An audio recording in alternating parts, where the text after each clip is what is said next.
Iran की जानिब से इजराइल को जाहरियत का मजा चखाने का सिलसिला जारी है।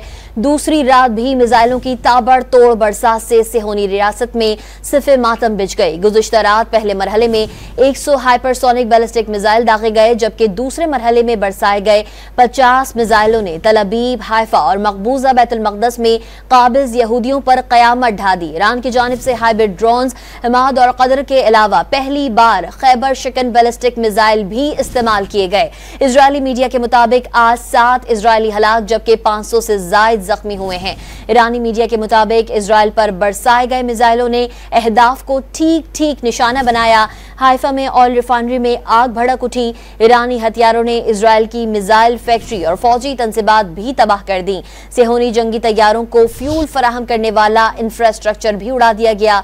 साहली शहर बैतियाम में एक जानिब कसीरुल मंजिला इमारत खंडर का मंजर पेश करने लगी, तो दूसरी तरफ इसी जदीद तरक्की याफ्ता शहर की दीगर कई इमारतें मलबे का ढेर बन गई हैं और 35 इजरायली शहरी लापता हैं। गरबी गलेली में 2 मंजिला इमारत जमीबोस हो गई।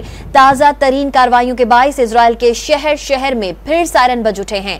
यहूदी जेर जमीन बंकर्स में दुबक गए हैं। इस वक्त इजराइल भर में शदीद खौफो हिरास का समा है। बैतुल मक़दस में यहूदियों की इबादतगाह दीवार गरिया पर भी सन्नाटा छा गया। मस्जिद अल अक्सा के कंपाउंड से मुंसलिक दीवार गरिया पर इबादत के लिए कोई भी नहीं आया।